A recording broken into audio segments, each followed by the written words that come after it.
नमस्कार दर्शकों, YouTube channel अनमोल भावना में आप सभी का स्वागत है। आज हम कथा लेकर आए हैं रक्षाबंधन की। तो कथा बहुत ही महत्वपूर्ण है। कथा सुनने से पहले हमारे चैनल को सब्सक्राइब कर लीजिएगा। अब चलिए हम कथा सुनाते हैं। रक्षाबंधन की एक पौराणिक कथा भगवान विष्णु, देवी लक्ष्मी और राजा बलि से जुड़ी हुई। असुरों का राजा बलि 100 यज्ञ पूर्ण कर विजेता को प्राप्त कर लिया था। धरती पर अपना साम्राज्य स्थापित कर वह स्वर्ग का सिंहासन भी प्राप्त करने की तैयारी करने लगा। यह बात जब देवराज इंद्र को पता चला तो देवराज इंद्र चिंतित हो गए और वह भगवान विष्णु की शरण में पहुँचे।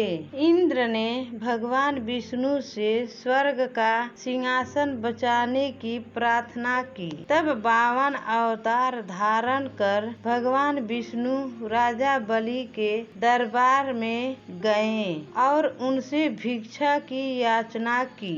राजा बलि दानवीर था।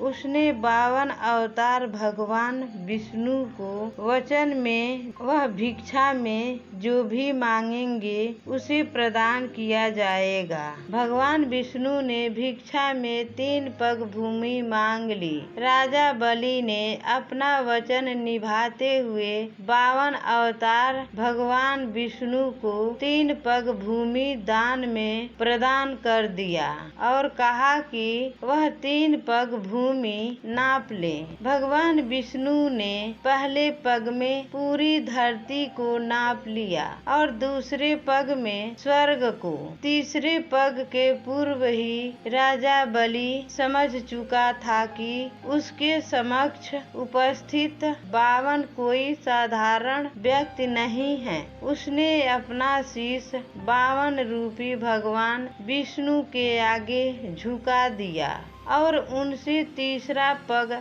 अपने शीश पर रखने को भगवान विष्णु ने वैसा ही किया जिस तरह राजा बलि चाहते थे। राजा बलि अपना संपूर्ण राज्य गंवाकर पाताल लोक में रहने को विवश हो गया। पाताल लोक जाने के पहले राजा बलि ने 52 भगवान से प्रार्थना की कि कृपया आप अपनी वास्तव रूप में आइए और मुझे दर्शन दीजिए। तब 52 भगवान अपने वास्तविक रूप में प्रकट हो गए।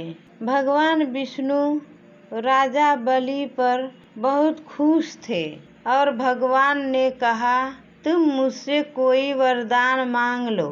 तब राजा बलि बोला, भगवान मेरा तो सब कुछ चला गया है।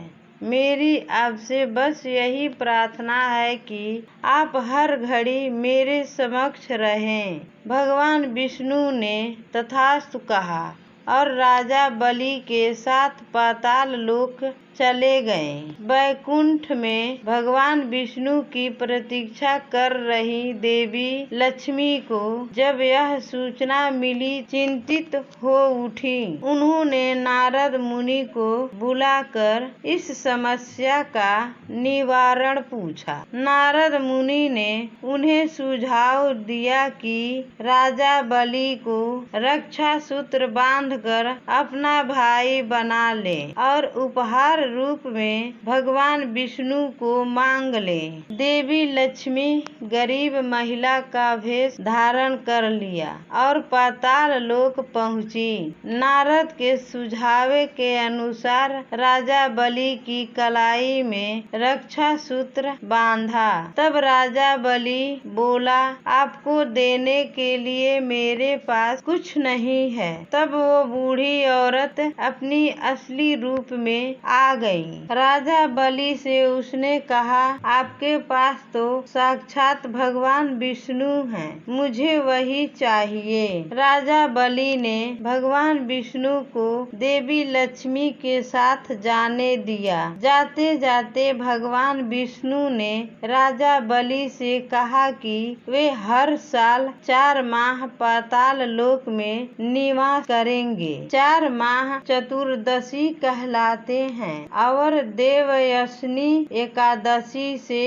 प्रारंभ होकर देवउठनी एकादशी तक चलते हैं। जिस दिन देवी लक्ष्मी ने राजा बलि को रक्षा सूत्र बांधा था वह श्रावण मास की पूर्णिमा का दिन था। तब से वह दिन रक्षाबंधन के रूप में मनाया जाता है और उस दिन बहनें अपने भाई की कलाई पर रक्षा सूत्र यानी राखी बांधती हैं और भाई बहनों की रक्षा का वचन देते हैं। तो कहानी आप सबको यह कैसी लगी कमेंट बॉक्स में जरूर बताएं और कमेंट बॉक्स में हर हर महादेव जरूर लिखें।